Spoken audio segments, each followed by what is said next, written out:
Hello YouTube, this is Dawn from DaretoBeCreative, and I am here with a little project share for a VR entry for Jamie, who is Jamie Tallulah of Poetspice, or Poetspice Bibliophile. And she had a request for ATC cards that you could do, that you can mail in or you could do virtual.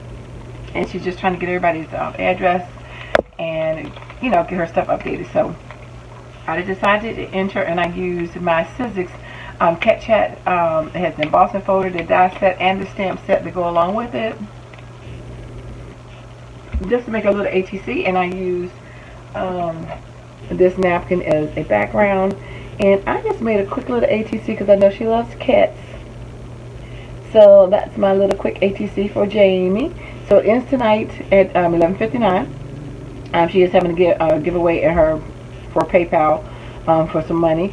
So you have to check that out. Check out her channel, and I have the link in my box below. But anyway, I just thought it looked cute, and I like making ATC cards. So anyway, thanks for liking, watching, subscribe, and check out Jamie's channel as well. God bless. Bye bye. Now, dare you to be creative.